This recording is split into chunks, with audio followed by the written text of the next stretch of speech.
ഇന്ന് ഞങ്ങളുടെ വെള്ളനാട് ഭഗവതി ക്ഷേത്രത്തിലെ 4ാം തിരുവുത്സവ ദിവസമാണ്. ഞങ്ങളെല്ലാവരും കൂടി അമ്പലത്തിൽ പോകാൻ വേണ്ടിയിട്ട് റെഡിയാവുകയാണ്. ഞങ്ങൾ റെഡിയായി ഇതാ പോവുകയാണ്. പോകുന്ന വഴിക്ക് ഒരു ദിക്കുബലി നടന്ന ഒരു പുരയാണ്, പച്ച ഓല കൊണ്ട് ഉണ്ടാക്കിയൊരു പുരയാണ്. ഇതടുത്തിന് ദിക്കുബലി നടക്കാൻ പോകുന്ന പുരയുടെ ഒരുക്കങ്ങളാണ് ഈ നടക്കുന്നത്. ഓലയൊക്കെ വെട്ടി ഇങ്ങനെ മെടഞ്ഞ് പുര കെട്ടിയാണ് ഇവിടെ ദിക്കുബലി നടത്തുന്നത്.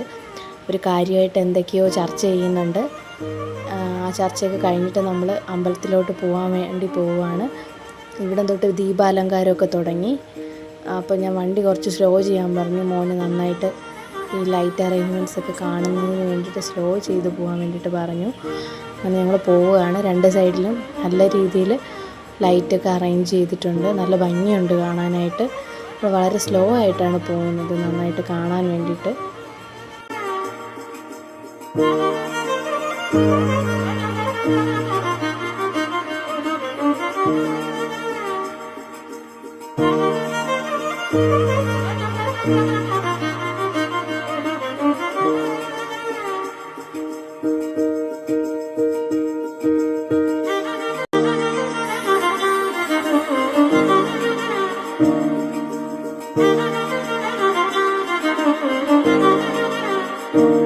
ഞങ്ങൾ വണ്ടി പാർക്ക് ചെയ്തിട്ട് ക്ഷേത്രത്തിലോട്ട് നടക്കുകയാണ്.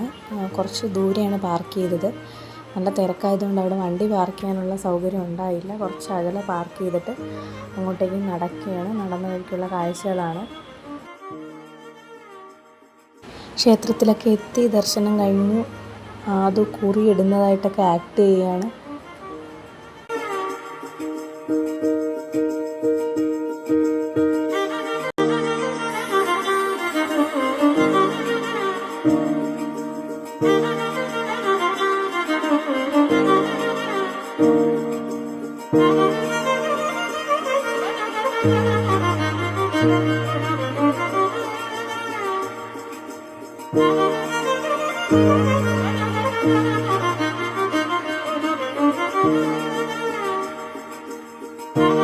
ഇവിടെ കുട്ടികൾക്കുള്ള റൈഡൊക്കെ ഉണ്ടായിരുന്നു. കുട്ടികൾക്ക് മാത്രമല്ല മുതിർന്നവർക്കുള്ള റൈഡ് ഉണ്ടായിരുന്നു. ഒരു ട്രെയിൻ, പുറകെ കാണുന്ന ട്രെയിൻ പോലുള്ള സംഭവം, പിന്നെ അന്നലൂഞ്ഞാലൊക്കെ സെറ്റപ്പ് ചെയ്യുന്നതേ ഉള്ളൂ.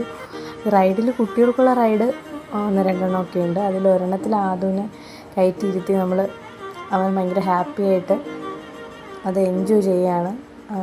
ഒത്തിരി ഇങ്ങനെ കറങ്ങുന്നൊരു സംഭവമാണ്. അതിൽ അവൻ ചിരിച്ചുകൊണ്ടിരുന്ന് ഭയങ്കര ഹാപ്പി ആയിട്ട് പോകുന്നതാണ് ഈ കാണുന്നത്. ആദുവിൻ്റെ കൂടെ വേറെ 1-2 കുട്ടികളും ഉണ്ടായിരുന്നു. അവരുടെ അച്ഛനും അമ്മയൊക്കെ അടുത്ത് നിൽപ്പുണ്ട്. എല്ലാവരും അതിൽ തന്നെ നോക്കിക്കൊണ്ട് നിൽക്കുന്നത് കൊണ്ട് ആദുവിന് ഭയങ്കര നാണം തോന്നുന്നു. എല്ലാവരും കൂടി അതിൽ തന്നെ നോക്കുമ്പോൾ ആദുവിന് ഇച്ചിരി നാണം തോന്നിയിട്ടുണ്ടായിരുന്നു.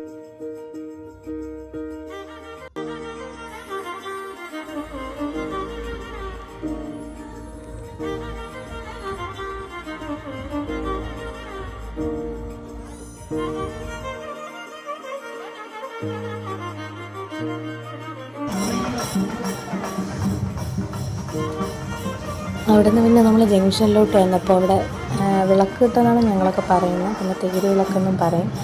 അത് ഓരോരുത്തർ നേർച്ചയായിട്ട് സമർപ്പിക്കുന്ന തേര് വിളക്ക് കൊണ്ടുവരുന്ന കാഴ്ചയാണ് കാണാൻ പറ്റിയത്.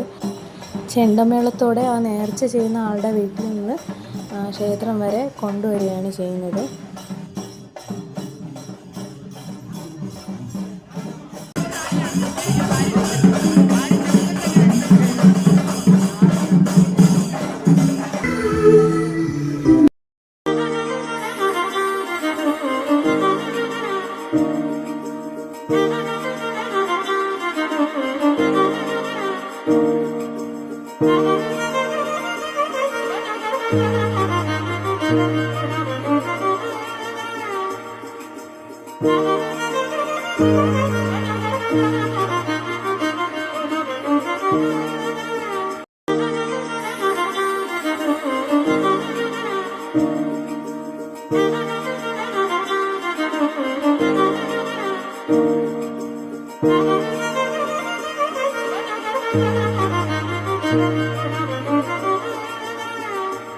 ഉത്സവ കാഴ്ചകളൊക്കെ കണ്ടിട്ട് നമ്മളൊരു 10-10:30 ആയപ്പോൾ വീട്ടിലോട്ട് പോയി.